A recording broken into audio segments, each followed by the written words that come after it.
Bem-vindo a mais um episódio do Profissional Cast, um podcast dedicado a falar sobre carreira, liderança e ambiente corporativo com convidados incríveis, trazendo experiências, conselhos práticos, de um jeito realmente estratégico para que você possa pegar, aprender e aplicar de maneira muito rápida no teu dia a dia profissional. Eu sou Rodrigo Barbosa, se você ainda não me segue no Instagram, eu sou Rodrigo Barbosa IG, para que você possa acompanhar também conteúdos no LinkedIn, enfim.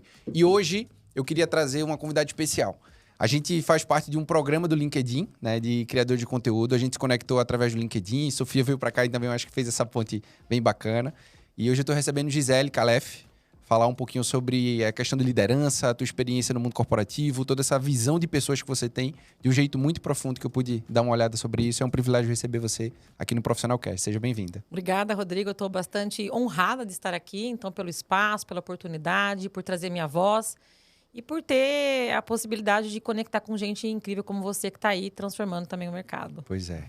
O objetivo do Profissional Cast é esse e de tudo que eu faço é ser e fazer a diferença no mundo corporativo. Então, quando eu trago convidados aqui é para que a gente também consiga fazer isso de alguma maneira, porque eu sei que você é a mesma isso... causa. Nós estamos juntos na mesma causa. Exato, eu percebi isso. Mas, para a gente começar, seria bacana ouvir um pouquinho sobre a tua história, sobre a tua trajetória. Eu vi aqui boas empresas que você trabalhou, enfim, Seara, VR, enfim, você está no Oba hoje, é uma rede muito forte, eu tenho admiração por ela. Sou cliente e seria bacana ouvir tua trajetória. Então, vamos lá. Eu sou psicóloga, comecei a minha jornada profissional trabalhando com meu pai no comércio. Meu pai tem um pequeno comércio, ensina as pessoas a dirigirem e é um comerciante nato. E eu comecei a lidar com o público com 14 anos. Eu sempre gostei de trabalhar com gente. Mas eu ainda não sabia muito bem o que eu ia fazer. Eu tinha uma quedinha com jornalismo, eu tinha uma quedinha com a área de arte, eu pensava que eu queria ser atriz. Mas eu tinha uma coisa também de querer... Já tinha uma coisa de querer forte, de impactar o mundo, de querer trabalhar com gente. Bom, daí eu trabalho com o pai, eu tive uma oportunidade de começar na Seara. Fiz um estágio na prefeitura na época, que não era... bem dentro, era de RH, mas era uma coisa mais departamento pessoal, porque em RH de repartição pública você não tem espaço de fazer desenvolvimento humano. E aí entrei na Seara, me apaixonei pelo mundo organizacional, estava concluindo psicologia e também um bichinho me picou chamado agro. Eu fiz uma grande parte da minha jornada no agronegócio e por ali fui passando por outras empresas. Então, Seara, trabalhei em Minerva, naquele momento a Seara era de uma planta da Marfrig. Tive a oportunidade de trabalhar numa empresa como a VR também, de benefícios, benefícios. Trabalhar em loja de varejo de vestuário e numa fazenda. Antes de eu vir para o Oba, eu trabalhei numa fazenda em Goiás. Tá bom. E agora estou, né, na rede Oba, no varejo. Então, transitei aí em alguns outros negócios, que não é agronegócio, mas acho que, vamos dizer que 80% da minha jornada foi em agro. Tá.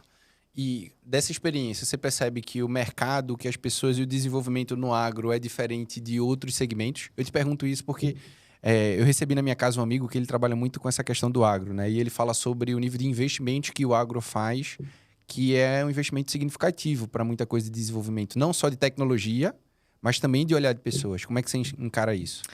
Eu acho que tem a questão do nível de maturidade que independe um pouco do segmento. Eu acho que, obviamente, vai...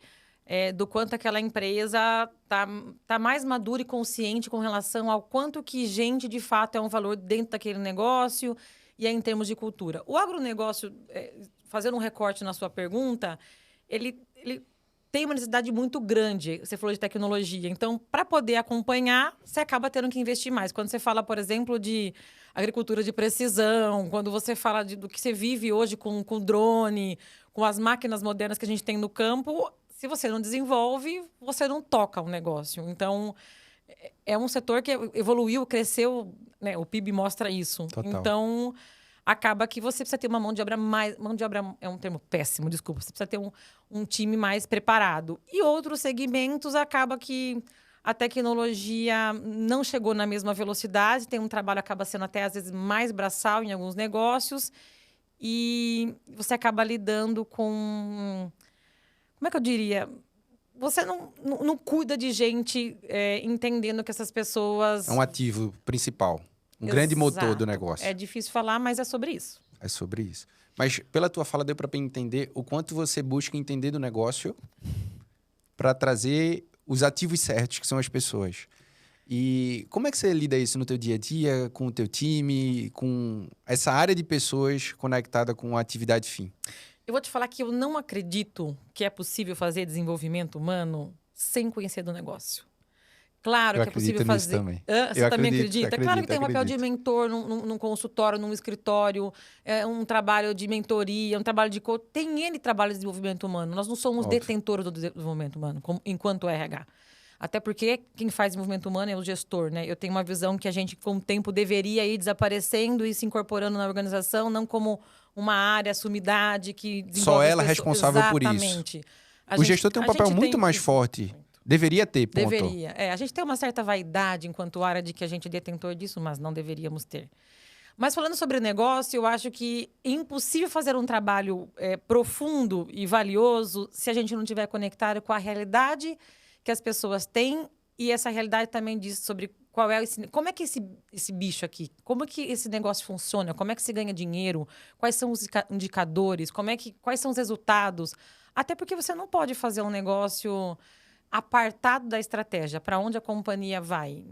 O RH, ele é responsável por colocar, inclusive, a empresa no trilho através das pessoas. Então, desde muito jovem, e eu falo que eu fui aprendendo isso, Rodrigo, de forma muito empírica. Quando eu estava na Seara, foi minha primeira experiência, eu colocava a roupinha branca, eu entrava no frigorífico todos os dias e eu ia entender porque as pessoas que eu contratava enquanto analista estavam saindo. E aí eu comecei a entender, por exemplo, que a mesa numa linha de produção era muito baixa para uma pessoa, ou muito alta, e tinha uma questão ergonômica. Depois eu fui entendendo o movimento repetitivo daquela mesa. Aí, isso estou dizendo de forma muito superficial de conhecimento de negócio, obviamente. E depois a gente vai... Mas tem um conceito muito profundo por trás, que é de você ter a experiência da pessoa que está naquela posição. Ter a experiência da pessoa que está naquela posição, ter a experiência, conhecer o impacto dessa jornada que ela vai ter dentro do processo dela. Estou falando de coisa fabril, mas isso pode ser de qualquer experiência da pessoa colaboradora. Então, e depois você vai conhecendo o negócio, por que as pessoas saem daqui, como é que esse gestor, quanto que essa linha impacta de fato esse negócio, para onde que esse produto vai, quanto que isso aqui contribui... Está na margem de contribuição, impacta a margem de contribuição. Aí você vai expandindo esse olhar. E, assim, o quanto que, às vezes, a visão do board está descolada da visão que o seu Zé tem, a Dona Maria. E a visão do seu Zé, a Dona Maria, é importante porque eles conhecem muito o que está acontecendo na operação. Então, eu gosto de trabalhar com as pessoas da operação porque eu entendo que elas são o termômetro do negócio e porque... Na maior parte das empresas, as que eu passei, 90% das empresas são do negócio tocado por elas. Sim. Então, descrição de cargo, tá. O que é que tá no papel, mas o que é que o cara faz? O que que a mulher faz, o que a pessoa faz, né? Tô dando aqui gênero, mas enfim, independente. Então, conhecer o negócio, para mim, é fundamental para a gente fazer desenvolvimento humano. Eu vou fazer um comentário aqui que eu não tinha a visão que eu tenho agora sobre um negócio como eu já pensei. Eu venho muito da área de vendas, né? Então, a minha trajetória, eu comecei como call center aos 14, enfim, fui crescendo, fui ser jogador de futebol, voltei, fui comprador, trabalhei com logística, fui atuando em diversas áreas, né? Mas eu passei boa parte da minha trajetória profissional em vendas. E na minha cabeça, todo mundo da empresa faz parte do time comercial. Ou você vende, ou você ajuda a vender. Para mim é isso. E eu enxergava que essa era a principal área de qualquer negócio. Só que de um tempo para cá eu venho mudando isso. Para mim, a principal área é a área de pessoas. Porque não adianta você vender se o teu time depois não vai ter a capacidade de entregar.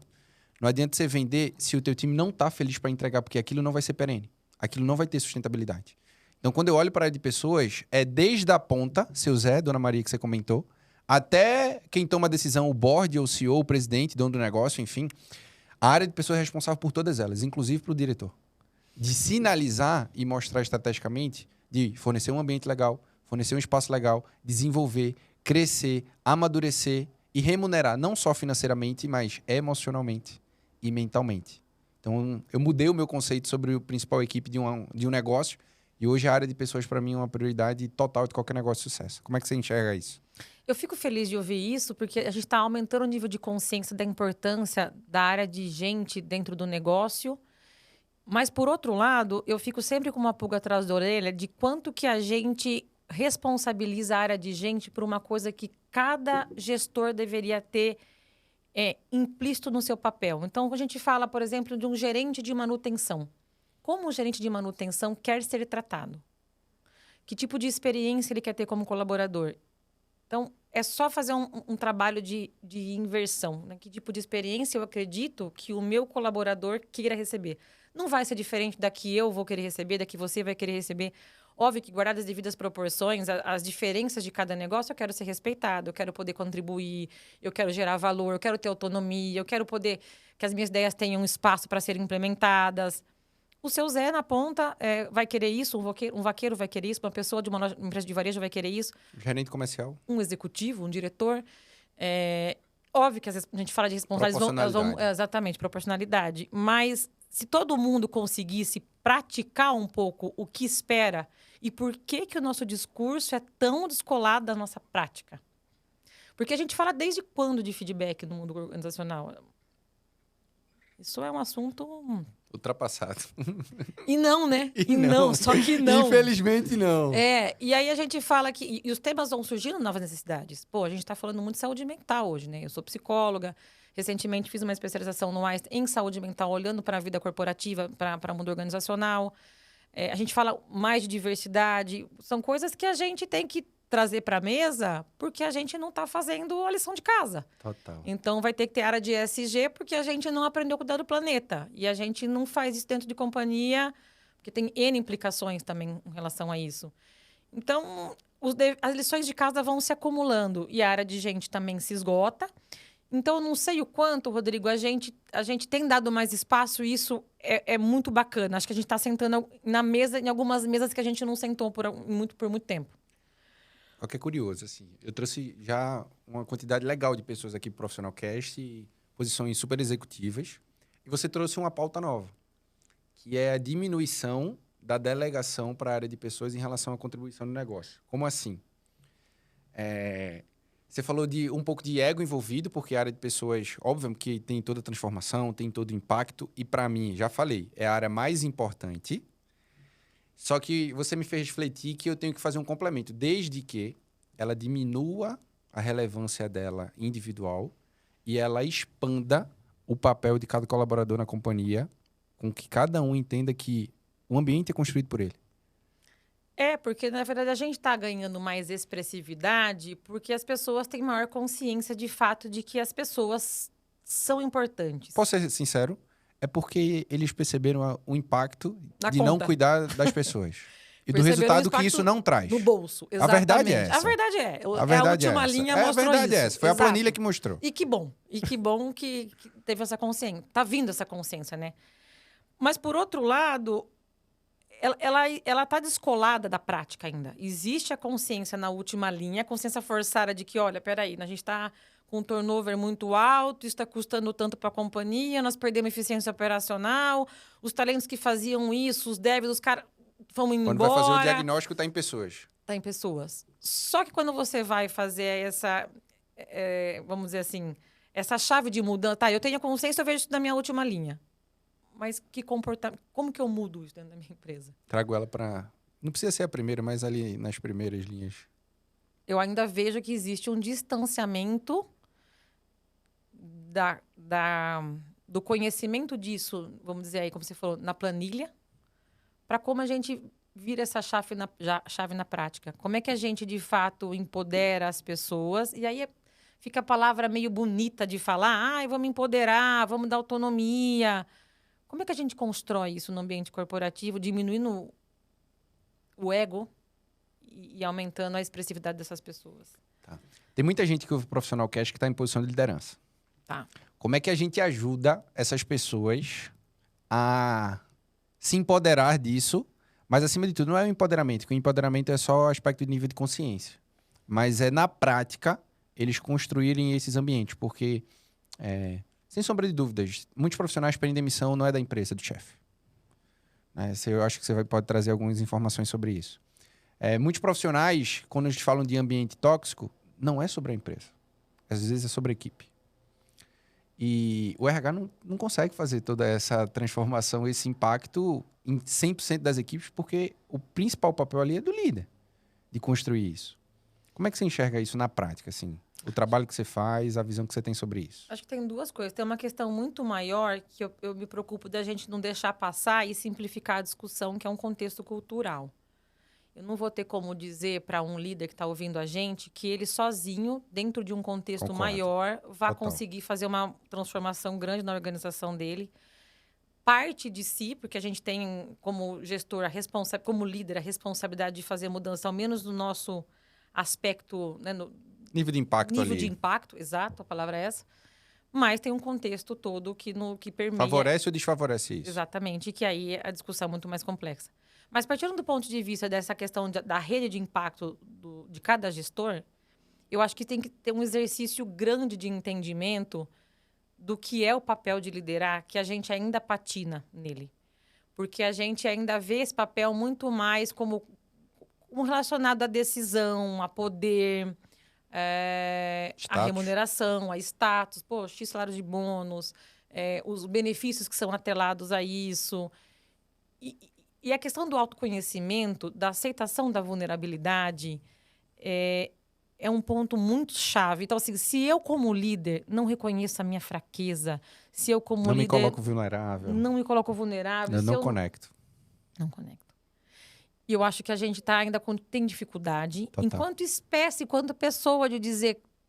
Eu não sei se eu sou um líder bom. Porque quando você vai para uma rede social como o LinkedIn, tem muita gente dizendo o que tem que fazer. Mas quantos de nós estamos fazendo o exercício da humildade de dizer como é que eu estou diante de tudo isso aqui que eu vejo que é o certo, que é o errado? Porque a gente está apontando muito mais para fora, às vezes. E o olhar é interno. Então, quando eu vejo, por exemplo, quando eu recebo algum feedback, ou quando alguma coisa me reverbera ali comigo no ambiente organizacional, eu digo, o que isso tem para mim? Qual é o meu exercício? Qual é a minha tarefa? Quando uma equipe está desmotivada, quando as pessoas estão saindo, qual é o meu papel neste cenário? E eu acho que a gente fica muito mais para fora, porque todo líder tem um líder, né? Até o CEO vai ter o acionista. E aí, geralmente, esse líder está dizendo, até vamos dizer no LinkedIn, porque a liderança tem que fazer. Tá, mas tu está sentado numa cadeira de liderança. E se você não está, você também é líder de si. Porque a liderança começa... O primeiro passo da liderança é a autoliderança. Esse é o primeiro passo. E é o mais desafiador, para ser sincero. E é o mais desafiador. E quando você vai ser líder do outro, quando você não está com essa questão bem resolvida, você vai esbarrar. Porque você está cuidando de uma outra vida, não cuidando como... se fosse, mas tudo marmanjo criado, tudo adulto, tá, mas como o outro se sente, você tem responsabilidade como o outro se sente. E você tem o poder, eu falo que é o poder, de melhorar a qualidade de vida ou piorar a qualidade de vida das pessoas da tua equipe. Eu falo que líder é qualidade de vida. Com alguns você tem um pouco mais, com outros você tem um pouco menos. E a questão da autoliderança é de como ele se enxerga, que poucos fazem esse exercício. É legal você trazer esse ponto, porque... poucos líderes se autoavaliam nisso. Eles avaliam e jogam muito a equipe. Óbvio que eu vou trazer um pouquinho da minha visão sobre liderança para você, mas poucos fazem esse exercício. E, na minha percepção, é o primeiro passo necessário. E é um passo que não tem, ele não acaba. Mesmo tem que ser constante. Ele é vivo. Tem que ser constante. E todo dia você tem feedback do teu time. Nem sempre de maneira direta. Exatamente. Que é tipo, chefe, melhora nisso. Nem sempre é assim, dependendo da tua abertura. Mostra isso, exato. Um comportamento numa reunião. Engajamento, conexão, resultado, tudo isso é sinalizador para você. Só que você tem que estar com ouvidos abertos, boca fechada e coração aberto também para poder receber, senão não adianta. E tá muito preparado para lidar com a sua sombra. Porque a gente erra. E se a gente não está pronto para olhar para esse erro, então eu olho para a minha jornada hoje, né, como gerente, liderando gente há um tempão, eu já não sei quanto tempo faz. Mas eu lembro das pessoas lá atrás que eu liderei e dos erros que eu cometi. E do quanto que essas pessoas me formaram como líder também. E dessa reparação que eu tenho que fazer com as que eu tenho. Então, assim, nós temos que ter a humildade enquanto líderes e a responsabilidade de olhar para dentro, de reconhecer as nossas sombras, de melhorar diariamente. Ou você pode não ser líder também. Tu falou um ponto que me fez lembrar algumas situações. E vou falar, para mim, as pessoas que mais conquistaram a minha confiança foram as que me chamaram a atenção.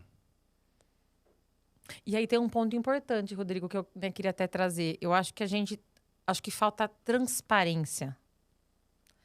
Eu li uma matéria recente, numa entrevista que o Rancharan deu para o Valor Econômico, falando que a gente tem tanto ruído, tanta demanda, tanta reunião, tanto PPT, que a gente está falando um pouco a verdade e está sendo um pouco direto com o time. E aí, quando você vai para outras pesquisas, você vai olhar uma Gallup mostrando que 51% das pessoas colaboradoras, ou seja, empregadas, estão buscando recolocação. Isso é sobre o quê? Liderança.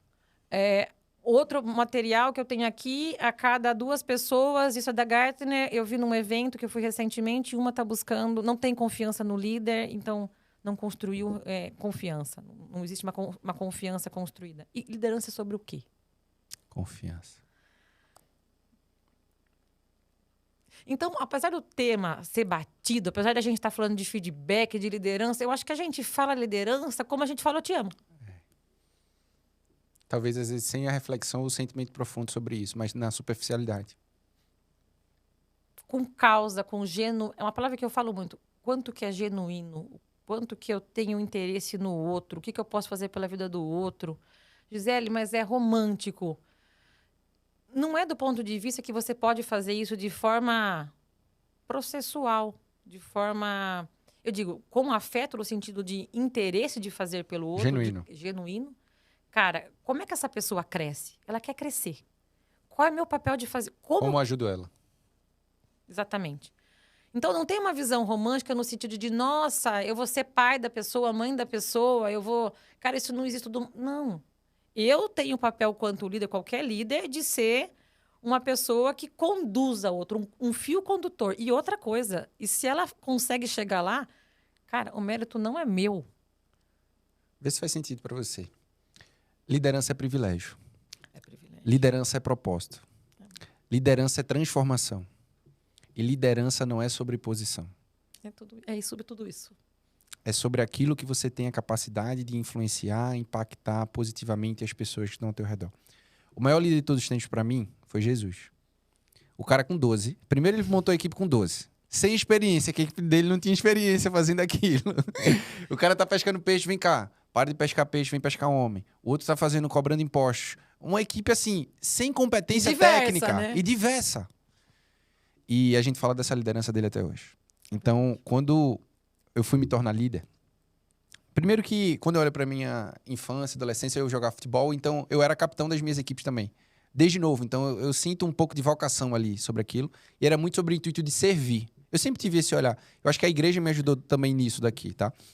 Só que quando eu fui estudar muita liderança, eu entendi que a liderança de Jesus tinha 3 principais pilares. Primeiro, direcionamento. Ele falava com o time dele para onde eles precisavam ir e por quê. Através das parábolas, que era a maneira de comunicação que o time dele ia entender. E ele alinhava as expectativas com o time dele. Ele tinha conversas em grupo e conversas individuais. Se você for ler a Bíblia, você vai perceber isso. Segundo, desenvolvimento. Ele pega uma equipe sem experiência, ele pega um time sem bagagem e ele vai treinando pelo exemplo todo mundo de maneira diária na caminhada dele. Foram 3 anos de ministério, 3 anos de liderança, e a gente fala dele até hoje. É incrível. Só que o grande lance de Jesus era servir. É fazer pelo outro. Total!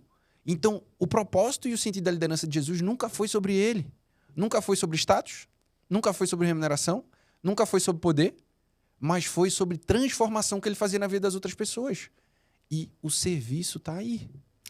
Mas olha só, quando a gente olha para o mundo organizacional, nós temos um problema quase que estrutural. É porque, para muitas pessoas e em muitas empresas, qual é a forma de você crescer e ganhar dinheiro? Sentando na cadeira de líder. Mas tem um ponto aqui, um parêntese. Eu fui promovido 7 vezes em 6 anos na AstraZeneca. E eu entendi que o caminho mais rápido para crescer é se eu desenvolvesse alguém para assumir o meu lugar. Mas você compreendia o que é ser líder. Você não estava querendo alçar o status voos, simplesmente daquilo. E não é só o status.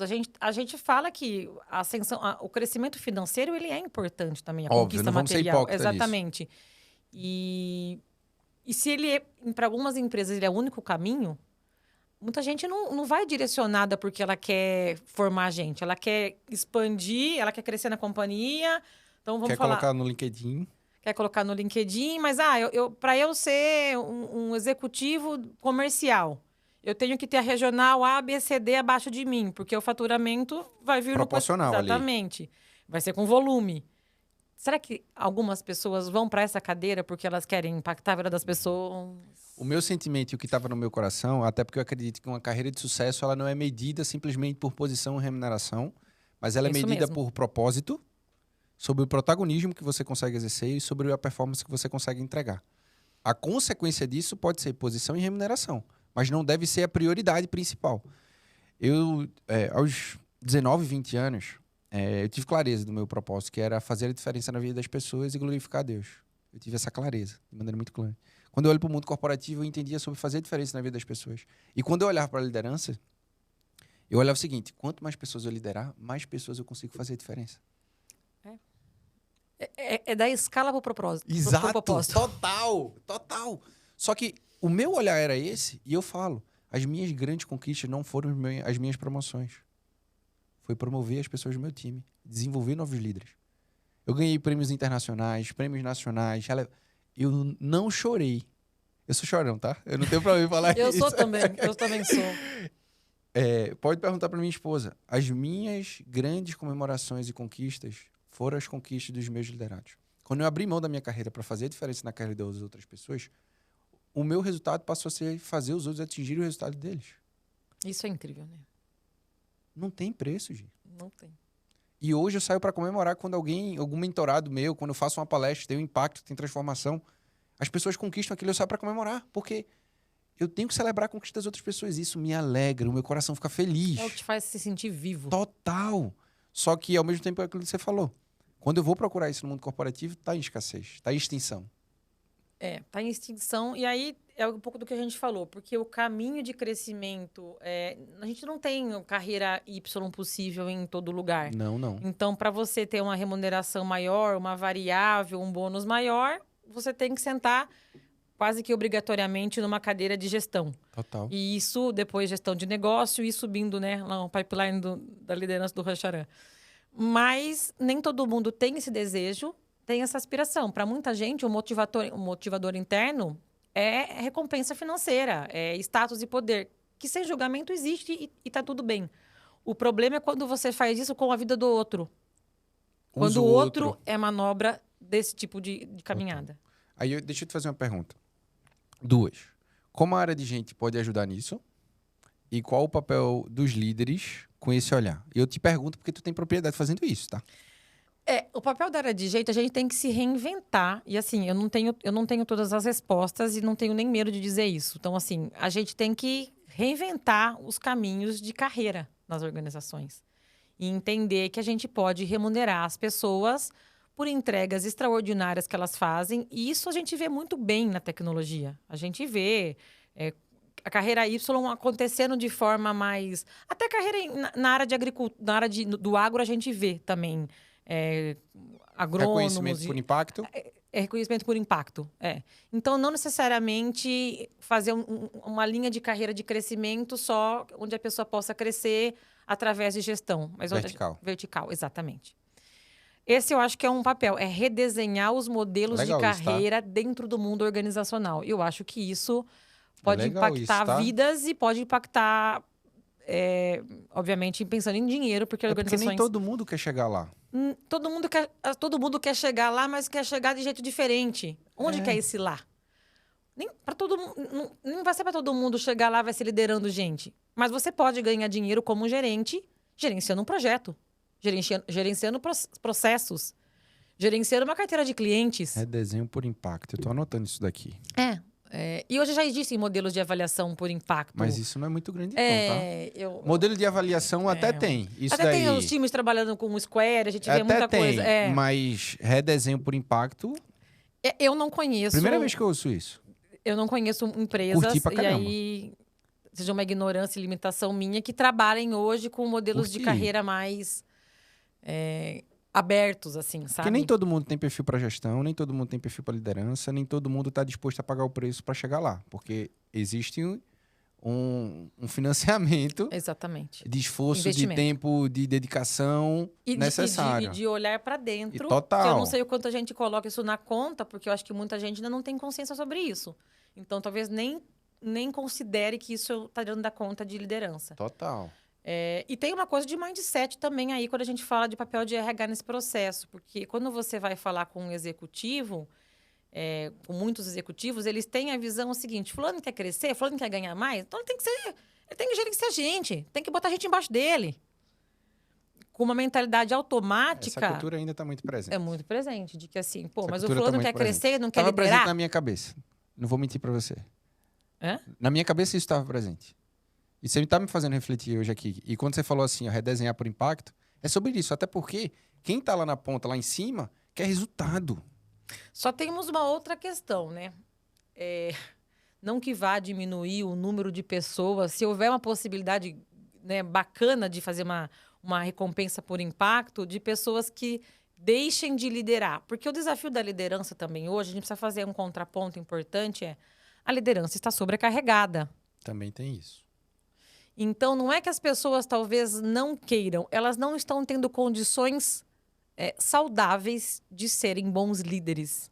E aí, talvez um caminho pela tangente seja ter uma carreira vertical, porque é mais saudável. Não, mas se tem alguém ouvindo a gente e tem esse pensamento, tira ele. O propósito vale mais. O propósito vale mais. Às Nós vezes precisamos caro, ajudar as organizações total. a também, para que os líderes tenham condição, Rodrigo, de ter uma gestão Humanizada, equilibrada. O gerente, hoje, a média gestão, e eu me incluo porque eu estou na média, né, não sou alta, como gerente, está sofrido dentro da organização.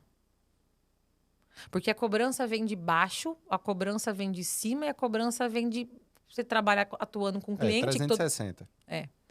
Então, tem Efeito muitos sanduíche. pratos. Exatamente. Então, se a gente fizesse nós estamos fazendo aqui um papo sem fundamentação científica, sem rigor científico. Se a gente fizesse uma pesquisa lá no LinkedIn, se você hoje pudesse escolher entre continuar liderando pessoas ou ter uma carreira como consultor dentro da organização, uma carreira Y, ganhando a mesma remuneração, sem perda no teu bônus, você... A maioria escolheria que sim. Eu te falo isso porque eu faço muita mentoria para grandes líderes. Eu lido com CEOs, gerentes nacionais, diretores. Para ser sincero, não é todo mundo que enxerga a liderança como propósito, primeiro ponto. Não é todo mundo que está lá feliz. Eu posso ser sincero que talvez a maioria não esteja 100% feliz pelo preço que pagou para estar lá. E a vida dessas pessoas, se elas não colocarem limites, elas não conseguem viver aquilo que eu acredito que é a vida ideal, que é Deus, saúde, família e trabalho. A gente precisa desses valores aqui, né? E você está dando um choque, assim, muitas reflexões que você está trazendo para mim sobre esse olhar, porque, primeiro, o que está mais me chamando a atenção na tua visão aqui é a tua humildade de entender o papel, o conceito e falar que, ó, a gente tem que rever muita coisa aqui. Então, levanta a mão e fala, ó, vamos todo mundo rever, porque todo mundo vai ganhar. E deixa eu te contar uma coisa. Eu acho que a maior parte das pessoas não sabe para onde está indo. Isso é verdade. Pouca gente tem plano de carreira. Eu Visão de digo carreira. não só disso. Eu digo em termos de mercado, mas aí eu não estou falando de mercado em termos de finanças ou de economia. Eu estou dizendo o seguinte. Nós estamos vivendo uma crise em relação a pessoas. Porque a gente tem um adoecimento pós-pandemia muito grande. A gente tem aí N pesquisas que eu posso abrir aqui de Gallup ou de Gartner dizendo que 51% das pessoas empregadas estão querendo outro ambiente de trabalho. A gente tem pessoas dizendo que não confiam na liderança. A gente tem um número de desemprego muito grande. Então, assim, a gente está vendo um movimento de desafio muito grande. Então, os talentos estão indo embora, vão para outras organizações que às vezes vendem um ambiente super legal e saudável. Já que a gente tem um ambiente diverso aqui, a gente faz isso, faz aquilo, chega lá, a experiência é muito diferente do que foi vendida. Então, é um momento desafiador. Quais conselhos você daria para essas pessoas? Quais pessoas? As que estão... buscando transição, que o ambiente está pesado, que tem sentido esse impacto, que estão na fase que elas, para ser sincero, estão precisando de ajuda. Olha, eu acho que elas têm que... É difícil dar, assim, direcionamentos, porque assim, a gente tem N variáveis com esse público que está buscando recolocação. Primeiro, tentar entender... São duas pontas. Primeiro, tem as coisas que a gente, como organização, tem que fazer com relação à verdade desse ambiente, porque as pessoas vão lá num processo seletivo... Eu não vou romantizar aqui, tá, Rodrigo? Você, às vezes, está precisando, está 1 ano buscando recolocação, dependendo da sua posição no mercado. Tá? Um gerente está buscando recolocação há 1 ano.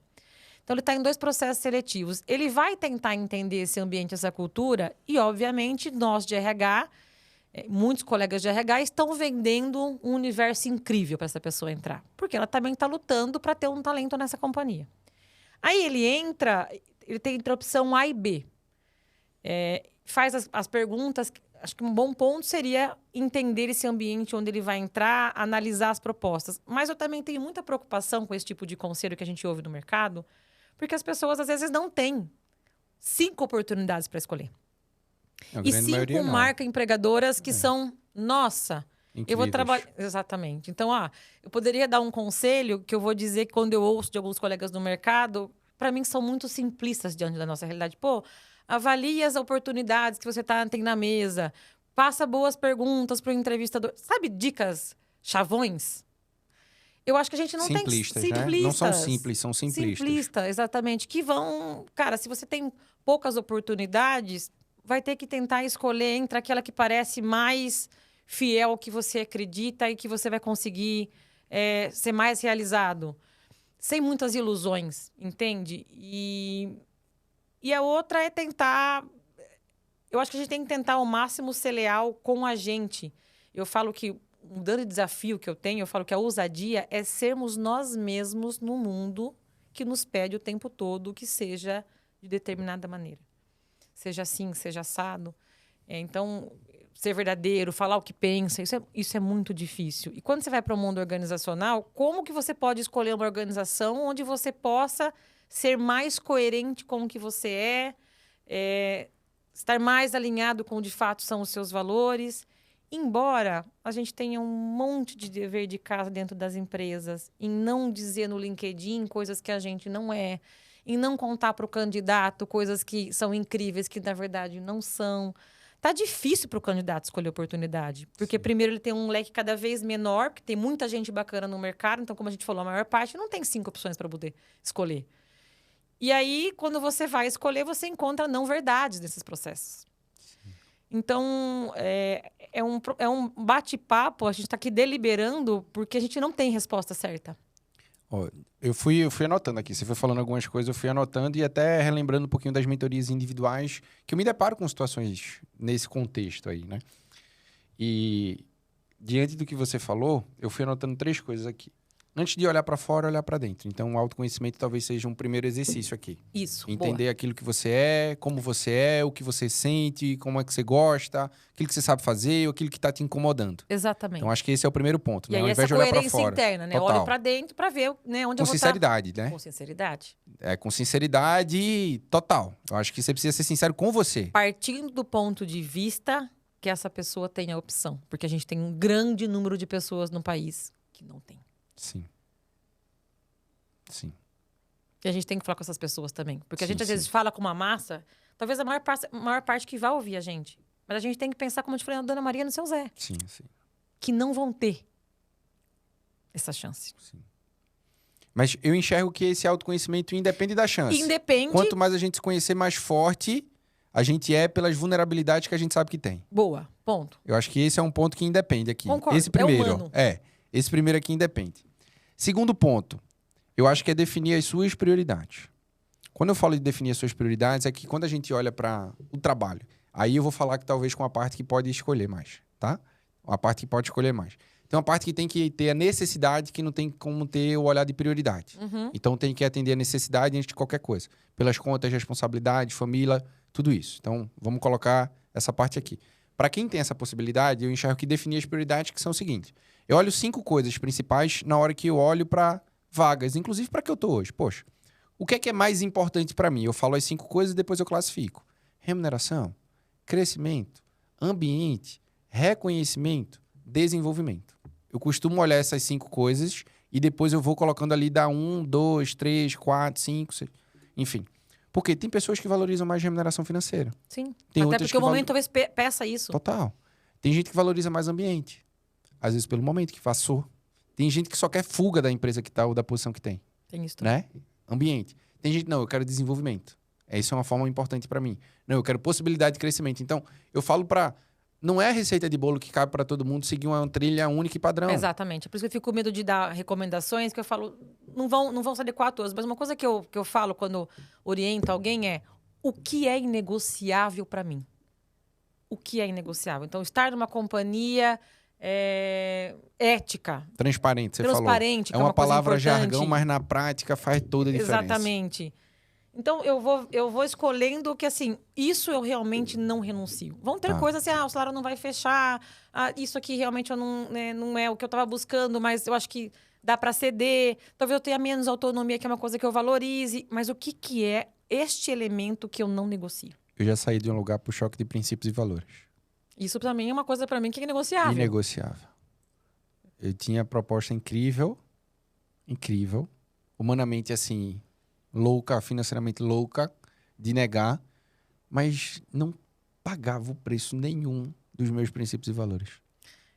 Isso, em algum momento vai ser, às vezes, estar próximo da minha família, ter um trabalho na minha cidade, Deslocamento. no meu bairro, deslocamento, porque eu quero ter tempo para buscar meu filho na escola. Total. Então, isso é negociável? Então, Total. na hora que você for escolher, coloca isso aqui na mesa. Exato. Eu acho que isso é importante. Isso é... E terceiro passo, eu diria que é posicionamento. Por que posicionamento? Porque muita gente quer fazer esse movimento, e 51% aí, ele quer fazer esse movimento, mas ninguém sabe. Ele quer sair de lá, mas ele não está fazendo nada por isso. Ele não está posicionado no LinkedIn, ele não está conectando com as pessoas certas. Networking, ele não está... Então, não adianta ter esse sentimento. Você tem que colocar algo em prática. E assim, eu falo muito LinkedIn porque é ferramenta corporativa, acaba que sendo a mais utilizada hoje. Sim. Então, quando você vai olhando o teu LinkedIn, se você não está bem posicionado, eu tenho uma seguinte visão. Não sei tua opinião sobre isso, mas fazendo alusão simples, eu olho o LinkedIn como se fosse um corredor de um shopping center. E que o RH tá desfilando no shopping, passeando no shopping. É a vitrine. E aí o RH tá desfilando ali no shopping e ele tá olhando as vitrines, que é o perfil do LinkedIn. Quando ele se depara com uma vitrine legal, ele diz, opa, deixa eu conhecer um pouco mais. É uma boa analogia para falar que a gente tem que ter um perfil atraente, que nos venda, exatamente, que mostre quem somos nós, o que é importante para mim. Tem que estar ali o que é importante para mim. Pô, eu sou conectada com gente, isso tem que aparecer. E eu acho que as pessoas ainda não têm, porque não tem essa visão ainda de cuidar do LinkedIn como essa ferramenta, como se eu fosse encontrar alguém para tomar um café de trabalho. Aquilo tem que estar, como você disse aí, né, numa vitrine. Sabe quando as pessoas buscam fazer isso, mas elas não sabem ainda exatamente como fazer? Quando elas estão buscando recolocação. Aí bate um... Aí coloca lá Open to Work, que não deveria colocar, por exemplo. Boa parte das empresas... Quando olham isso, o impacto nem sempre é tão positivo assim. E não tem tanta técnica ou estratégia para colocar isso. Mas você não deveria ter o teu LinkedIn bem posicionado, a tua vitrine de loja bem posicionada, só quando você está precisando de que alguém entre lá. Mas aonde na carreira do colaborador que a gente conta isso para ele? Aqui no Profissional Cast. Acompanhe. A dica é essa. Mas sabe o que é? Eu me frustrei. Eu não sei você, mas eu tinha a expectativa de aprender a crescer e me destacar no mundo corporativo fazendo a faculdade. Eu tinha essa expectativa. Passou os 4 anos e meio que eu fiz, não foi lá. Eu disse, não, vai ser no MBA. Então agora eu vou fazer um MBA, vai ser lá. Isso, a gente tá sempre achando que vai ter um lugar que vai... Saí de lá, fiz um network interessante, ok. Também não foi lá. O que fez a diferença muito para mim é que eu tive a mentalidade muito cedo que o melhor caminho, o caminho mais rápido para eu crescer é quando eu aprendo com quem já cresceu. Porque esse cara... Com os mentores. E aí eu não sabia, mas o nome disso é mentor. Na época eu não sabia, tá? Eu não sabia que o nome disso era mentor. Para mim era alguém que tinha conhecimento, resultado e experiência. Então, quando eu olhava internamente para a empresa, eu queria crescer. Eu olhava na empresa, quem cresceu? Tá, qual é o perfil dele? O que é que ele fez? Vem cá, vamos tomar um café. Caso eu viesse a querer crescer na empresa, qual seria o caminho que você fez e qual seria o conselho que você me daria? Só para você fazer essas 2 perguntas. Pega um papel, uma caneta, anota, já era. Começa outro dia a aplicar. Ou, se eu quero fazer transição de empresa, qual é o profissional que as outras empresas estão buscando? Quem é que decide por isso? Como é que... Não é tão complexo assim. Só que a gente não aprende. Não, a gente não aprende.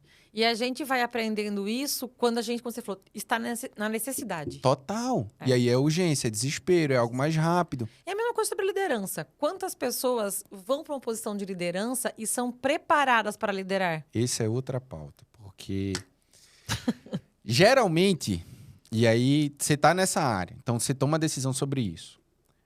O dia a dia não é um dia a dia de desenvolvimento para isso. Não, é um dia a dia que consome, né? Até porque a gente tá pra falando entrega. entrega. É para entrega. Até porque as metas que a gente tem... São metas ultra desafiadoras, né? E eu tava ouvindo um podcast ontem de Joel J, né? Adoro. Ele é meu mentor. E ele com João Adib. E ontem ele falou sobre um novo conceito sobre performance. Ele falou que tem a baixa performance, a média performance, a alta performance e a meta performance. Que é quase que a ultra, né? Tipo, Mas preste atenção, é essa que as empresas estão colocando para os colaboradores. E aí como é que fica o tempo para desenvolvimento? E aí é o ponto, que eu sempre tive a mentalidade seguinte. Falou, ó, eu não posso esperar a empresa me desenvolver, gente. Tem o papel dela fazer isso. Até porque na hora a carreira é sua.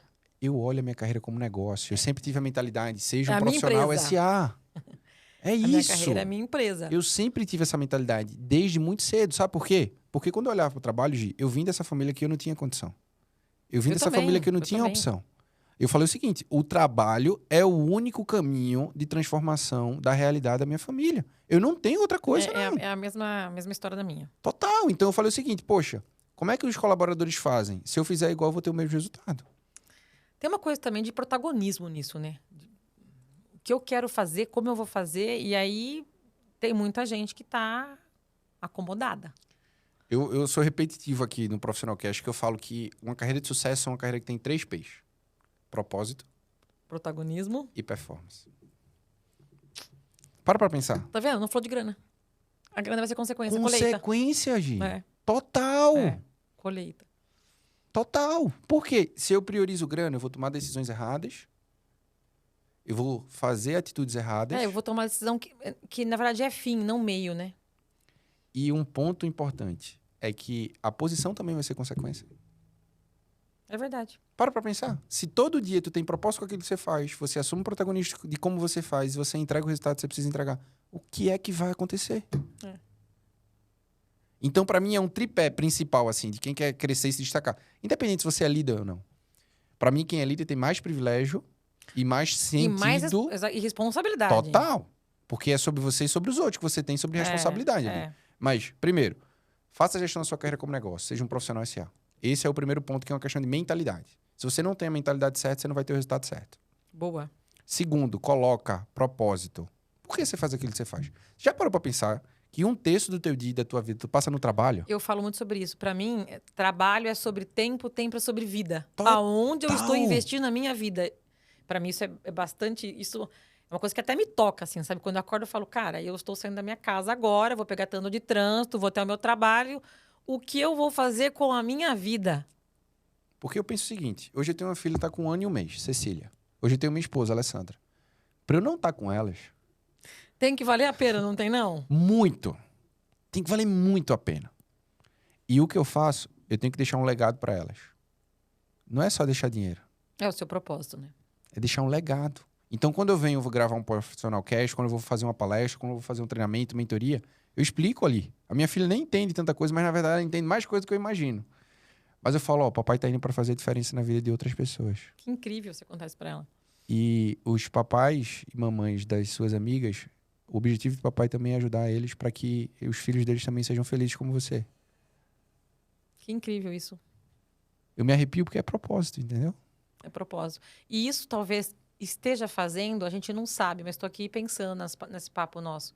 Muita gente no pós-pandemia começou a repensar isso. Muito mais. Então, quando das pessoas que estão buscando recolocação e dessa angústia que a gente veio, o tema da saúde mental em ênfase, também não se deram conta disso tudo.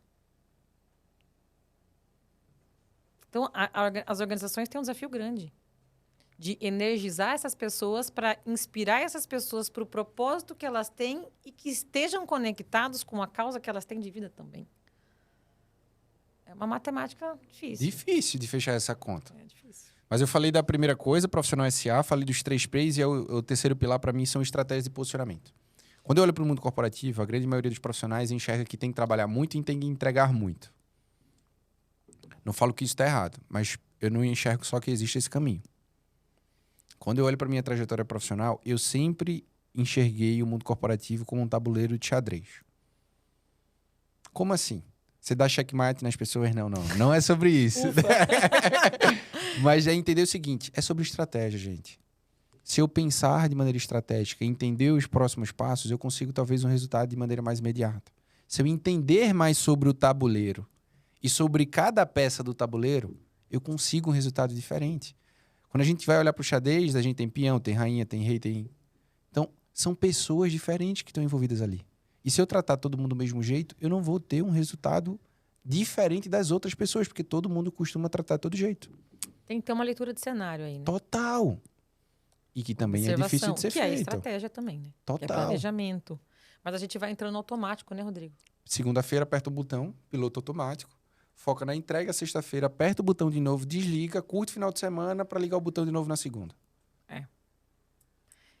Porque as pessoas talvez estejam sobrecarregadas de muitas demandas e não estejam conseguindo... A gente volta no começo da nossa conversa. É do olhar para dentro para fora.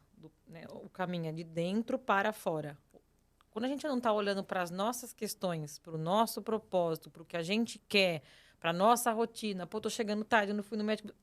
Você não tem tempo de fazer estratégia para pensar o que você vai fazer com a sua carreira. Você não sabe nem onde você está no meio disso aí. Mas total.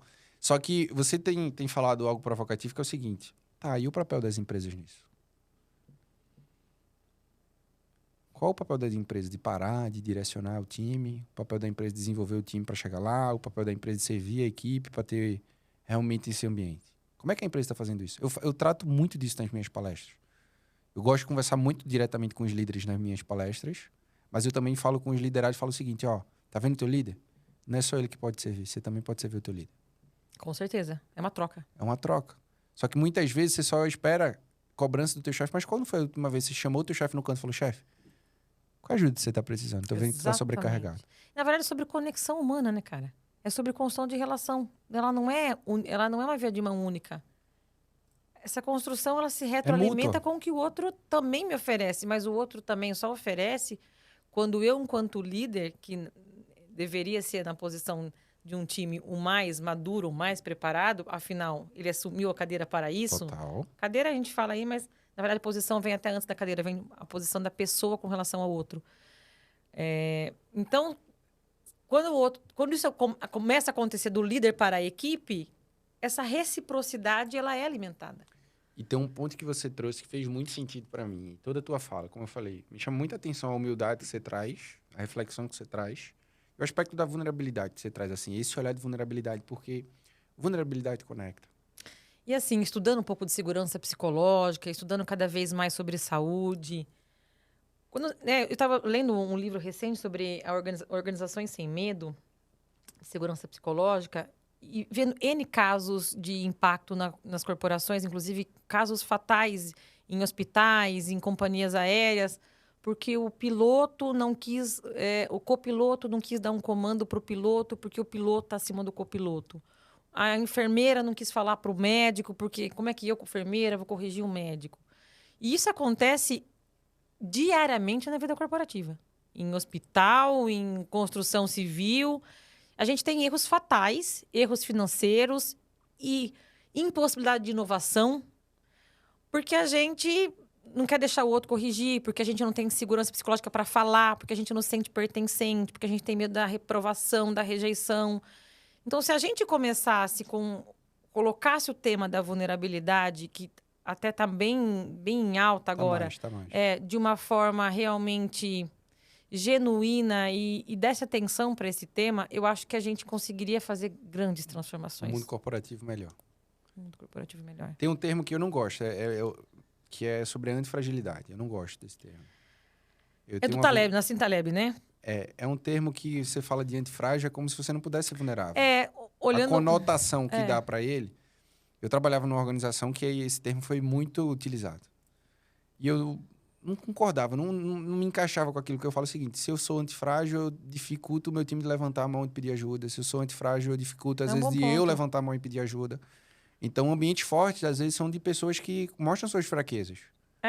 Entendeu? Óbvio que você não vai virar aquilo Não, ali um conjunto de terapia. Eu vou te falar, hoje eu tenho certeza de que, para mim, as pessoas que eu mais admiro em termos de liderança são as que têm a capacidade de dizer, eu não sei.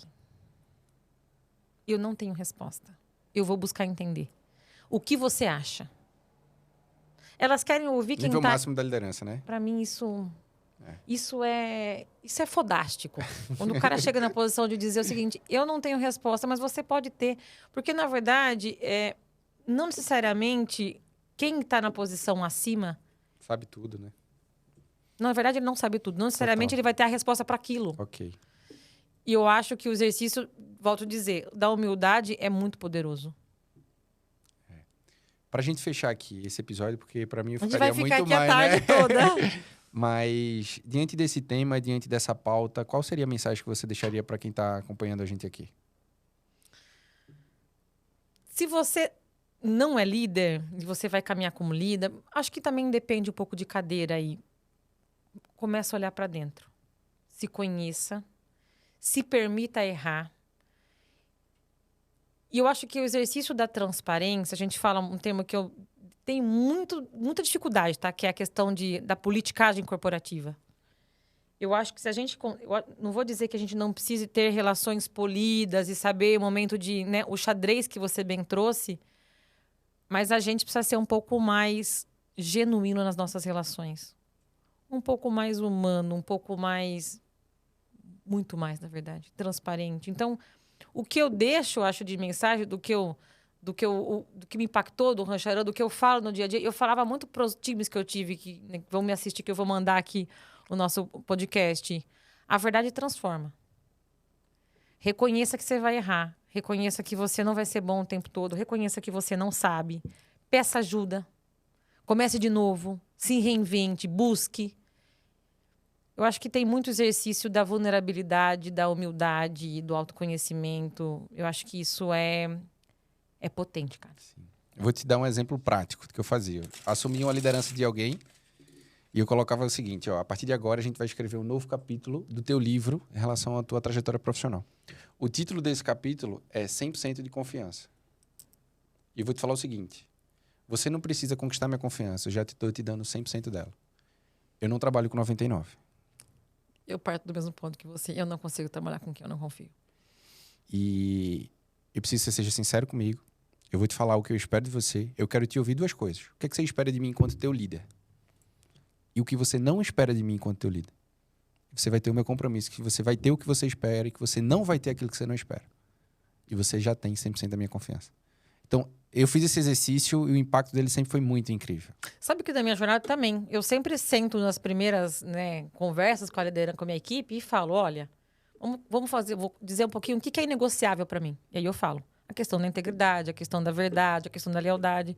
Eu nunca tinha falado sobre eu parto já te entregando 100% de confiança. Mas eu sempre entrego a verdade, cara. De forma, às vezes, dura. E a gente também tem que estar pronto para receber. Porque a partir do momento que você constrói isso com o outro, você vai receber verdades difíceis. Pois é, e você errou. Aquele jeito que você falou não foi legal. E quando você começa a ouvir essa verdade, cara, isso é poderoso. Você fala, aí você começa a crescer cada vez mais. Você desenvolve muito Você mais como líder. muito mais rápido. Total. E como é que as pessoas continuam essa conversa te ouvindo, te acompanhando? Como é que elas fazem para te acompanhar? Através do LinkedIn. Não tem como fugir do LinkedIn, né? É. Através do meu perfil no LinkedIn. Como é que tá? Tá com Gisele Calef. Tá. São 2 Fs? 2 Fs. Isso No aí. final. Isso Pois é. Te agradecer muito. Eu quero te Eu acho agradecer. que esse papo foi enriquecedor demais para mim. Não tenho dúvida disso. Você Pra mim provocou também. muita reflexão. Quando eu trago profissionais aqui de sucesso, é exatamente para isso. Para que a gente possa ter essa troca rica como foi. Não tenho dúvida que quem está acompanhando a gente aqui, seja no YouTube, no Spotify, com certeza sai diferente aqui desse episódio. E o meu desejo é que você continue fazendo diferença por onde você passa. Leve essa mensagem no LinkedIn também. Eu acho que é legal realmente você amplificar essa verdade, essa confiança, essa transparência, porque as pessoas são impactadas pelo teu trabalho. E, obviamente, o meu propósito é ser e fazer a diferença no mundo corporativo, e o que você precisar disso também. Eu estou conectado com você porque gerei admiração por você, de verdade. Obrigada. Tá? Muito feliz de estar aqui. Eu acho que para encerrar, já sei que a gente já fechou, a gente quer continuar falando. Fica também esse meu pedido para os colegas de RH. Nós não sabemos tudo. A gente tem uma posição de poder que é muito dura, às vezes. Ela não é uma posição que a gente tem que... né, eu decido, eu escolho o candidato. A gente tem que ver ela com muito mais cuidado e humildade do que com essa pose que às vezes a gente olha. Por isso a importância do feedback para o outro. É importante que eu falo assim, se a gente sentou alguma vez na cadeira de candidato, experimentou a dor de estar lá, a gente consegue fazer um pouco diferente. Então, acho que essa conversa a gente falou muito de pessoa colaboradora, de líder, mas a gente não falou tanto de RH nesse processo. Então, que o RH também, ele é um agente dessa mudança cultural. Total. Ele é um agente desse processo de verdade. E ele tem que começar a praticar, não estou dizendo aqui como sumidade, como pessoa de RH que sabe tudo, com muita humildade. Nós, todos, me incluo, precisamos aprender a olhar diferente para a nossa área e para as pessoas com quem a gente trabalha e para quem a gente trabalha. Isso é verdade demais. Pois é, esse foi mais um episódio do Profissional Cast e eu saio daqui com muitos insights poderosos. Se você ainda não me acompanha, aqui, toda segunda-feira, 7 horas da manhã, tem episódio novo do Profissional Cast. Como você viu esse, com certeza vai te impactar, vai te acelerar, vai te desenvolver de um jeito e de uma velocidade incrível. Toda semana eu trago candidatos, ó. Profissionais incríveis, você falou candidato agora. Profissionais incríveis, exatamente para que a gente tenha essa troca extremamente prática. Se você também ainda não me segue lá no Instagram, @RodrigoBarbosIG, diariamente eu compartilho conteúdo de muito valor para acelerar você e a sua carreira profissional de um jeito incrível. Até o próximo Profissional Cast.